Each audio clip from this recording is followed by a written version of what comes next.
अभी हम माधवापुर प्रखंड के पिहवाड़ा पंचायत में हूँ और यह पंचायत काफ़ी पिछड़ा पंचायत है।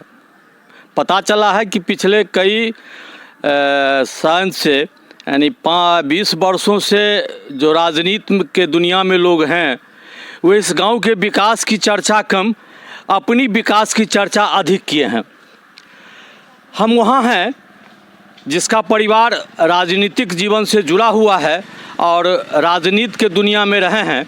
इनके परिवार में पिछले जो निवर्तमान है उसमें सरपंच पद पर कामयाब हुए थे और वो इस बार अपने परिवार के सदस्यों को मुखिया पद के लिए चुनाव मैदान में उतारी हैं। मुखिया जिनका नाम है रूपम कुमारी और यह पिहवाड़ा पंचायत है माधवापुर प्रखंड का। एक बात बताइए कि आपका परिवार राजनीतिक दुनिया में है और विकास की बात हम लोग करते हैं पंचायत में। आप अपना नाम बताइए। मेरा नाम रूपम कुमारी। मेरा नाम रूपम कुमारी है। रूपम कुमारी है। अब पढ़ी लिखी हैं? जी। कितना पढ़ी लिखी हैं? ग्रेजुएट हैं आप जी। तो चुनावी मैदान में यानी नेता बनने का शौक कैसे हो गया? शौक हुआ जो ये देख रहे हैं, माहौल देख रहे हैं जो अभी परिवर्तन जो हो रहा है, तो माहौल के अनुसार परिवर्तन हमारा धर्म मतलब परिवर्तन ही सर्वश्रेष्ठ है। परिवर्तन ही समाज का विकास कर सकता है। परिवर्तन से ही हम समाज में विकास ला सकते हैं। तो इससे है कि हमारा जो ये माहौल है पिहवाड़ा पंचायत है जो अति पिछड़े में बोल रहे हैं वो सही है। और साथ ही इतना है जो इस यहाँ पे शिक्षा का भी अभाव है। देख रहे हैं कोई स्कूल में पढ़ाई लिखाई भी नहीं हो रहा है। तो आपने सोचा कि हम जनप्रतिनिधि बनकर इस पंचायत का विकास करें? जी। तो आपने अपने पंचायत के जो मतदाता है उनसे मिली हैं? नहीं, अभी तक तो नहीं मिले हैं, लेकिन पापा जी ये कार्य संभालते हैं। लेकिन हम सोचते हैं कि मैं खुद जाकर कुछ करूं इनके लिए। यानी परिवार में इस पंचायत के लिए आप कुछ करने का मन बना ली हैं? जी। तो इस बार अभी अगर आपने देखा होगा पंचायत में कि पूर्व मुखिया जो हैं निवर्तमान मुखिया वो जो काम किए उससे आप संतुष्ट हैं? नहीं, वो थोड़ा तो काम किए हैं, जिसके लिए किए हैं वो ज़्यादा तो नहीं किए हैं। नहीं, ज़्यादा काम नहीं किए। अगर आप मुखिया बनती हैं तो पंचायत के लिए क्या क्या काम करेंगे? मेरा सबसे प्रथम है जो शिक्षा में अंगूठा मुक्त कराना चाहती हूँ। आप अंगूठा मुक्त कराना चाहते हैं समाज को? पूरा पंचायत को। पूरे पंचायत को? जी। जो कोई निरक्षर नहीं रहे? नहीं, 9 साल से लेके 45 साल तक जितने भी युवा है और जो बच्चे हैं वो सब को हम चाहते हैं जो मतलब शिक्षा हो। शिक्षा यानी शिक्षित बनाने का आपका पहल मुद्दा है जो हम पंचायत को शिक्षित करें। और स्वास्थ्य के संबंध में?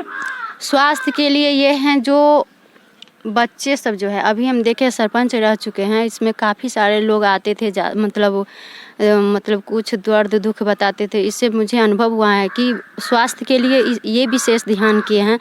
जो जिसके परिवार पिछड़ा है उसके परिवार में जाकर उसको कैसे मतलब इस गरीबताई में और गरीब में कैसे उसको मतलब जैसे स्वास्थ्य सुविधा उपलब्ध कराया जाए। जी। सरकार का जो गाइडलाइन है या सरकार का जो विकास योजना आता है, अगर आप मुखिया बनती हैं तो अपने पंचायत को 100% लागू करेंगे? जी, लागू करेंगे। जी, पूरा। अच्छा, आप एक बताइए कि राजनीति में आप आ रही हैं तो इसमें तो बहुत मेहनत है समाज सेवा में, तो उसमें आप सक्सेस होंगे?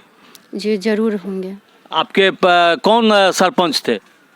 सरपंच मैं थी और पापा जी कार्य संभालते थे। लेकिन इस बार हम सोचे हैं कि मैं खुद 3-4 पर ध्यान दूंगी। अच्छा, ये आप स्वयं सरपंच थी? जी। अच्छा, सरपंच का 5 साल आपने गुजारा है इसमें? नहीं, पहले तो मम्मी जी थी मेरी सासू माँ। अच्छा। उसके बाद में मतलब उनका डेथ हो गया, कोई प्रॉब्लम मतलब ये हार्ट अटैक। जी। तो उसके बाद आपने उस आई और कार्यभार संभाली? जी। अच्छा, अभी आप एक बात पता है, आप अपने मतदाता जो हैं उससे मत लेने के लिए अगर आप जाते हैं पंचायत में तो क्या संदेश देंगे अपनी मतदाता को? मेरा ये संदेश है कि आपके यहाँ पे सब जाएंगे आपके हाल चाल पूछने अभी, लेकिन जो वोट दे दीजिएगा उसके बाद कोई हालचाल नहीं पूछने आएगा, लेकिन मैं जीतने के बाद आपका हालचाल नहीं, आपके परिवार का जो भी दुख हो दर्द हो, मैं ये सब बांटकर मतलब बांटना चाहती हूँ, और उसके परिवार में जो भी कष्ट हो उसको निवारण करूँगा जी। यानी समाज के दुख सुख में आप भाग लेंगे? जी, भाग लेंगे जी। अच्छा, एक बात कहिए, आप अपने मतदाता को कोई संदेश दीजिए जिससे आपके प्रति लोगों का रुझान बढ़े। मेरा 4 मतलब प्लानिंग किए हैं हम। अच्छा, ये फर्स्ट जो है ना वो शिक्षा पर है, जो अंगूठा मुक्त कराना चाहते हैं, और सेकंड है पोषण, जो कुपोषण जो बच्चा है जी उसको मतलब कैसे मतलब पोषण आहार मिले, कैसी सुविधा मिले, ये मेरा दूसरा थिंकिंग है। और तीसरा जो है भ्रष्टाचार, जैसे इंदिरा आवास के लिए रुपया लेता है, PM आवास के लिए, लेटरिन के लिए लेते हैं, तो हम सोचते हैं कि इसमें 1 भी रुपया नहीं ले, क्योंकि सरपंच में भी 1 रुपया नहीं लिए, तो मुखिया बनने के बाद भी हम 1 रुपया नहीं ले, यानी स्वच्छ निष्पक्ष काम करने का मन बना चुकी हैं जी। तो इस बार मुखिया बनने के लिए आप मेहनत कर रही हैं? जी जी कर रहे हैं जी। चलिए, आपको भगवान आपको मुखिया बना दे, और हम भी मतदाता से अपील करते हैं कि आपको मुखिया पद का मत दे, जिससे आपका, चूँकि आप युवा हैं, युवा शक्ति ही देश को महान बना सकता है, और आपने प्रण ले लिया है कि भ्रष्टाचार मुक्त बनाएंगे, पंचायत को शिक्षित बनाएंगे। यह बहुत बड़ा योजना है, बहुत महत्वपूर्ण है, कठिन तो है ही लेकिन महत्वपूर्ण है। एक बार अपने तरफ से अपने पंचायत के मतदाता को संदेश दीजिए जो आपके प्रति रुझान बढ़े।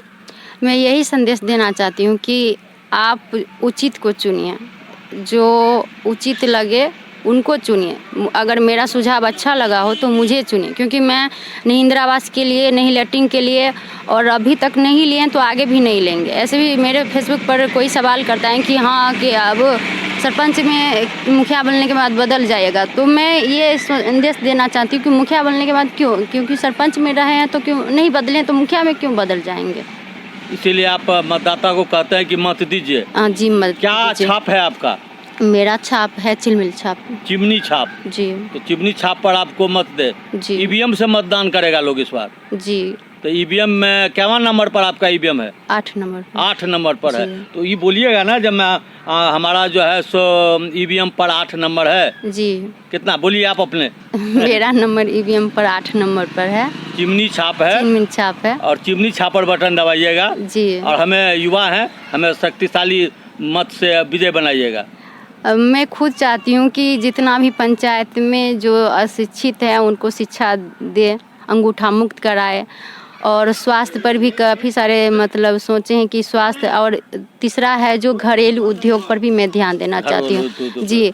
जैसे सिलाई हो, कढ़ाई हो, फैशन डिजाइनर का भी मैं ऑनलाइन कोर्स कर रही हूँ। तो ये सोचती हूँ कि अगर कोई मतलब जैसे सिलाई मशीन का भी काम मैं जानती हूँ, सिलाई मास्टर रह चुकी, मतलब सिलाई का भी, उद्योग का भी, ग्रामीण उद्योग का भी मामला, जैसे डलिया हो, पेंटिंग हो, ये सब पर भी ध्यान देगा। और जो भी महिला उनके लिए मैं सोची हूँ कि अगर घर में 500-1000 का महीना आ जाए, अगर महिला अपने घर से कमा लेंगी, तो उसके लिए क्या होगा कि घर में जो अभी महंगाई है उसका निवारण कर सकती है वो।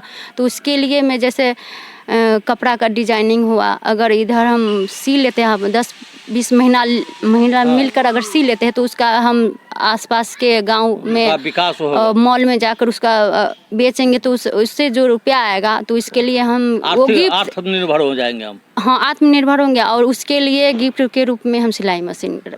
आपने रीता न्यूज़ में समय दिया और अपनी विचार को रखा, इसके लिए आपको धन्यवाद जी। नमस्कार।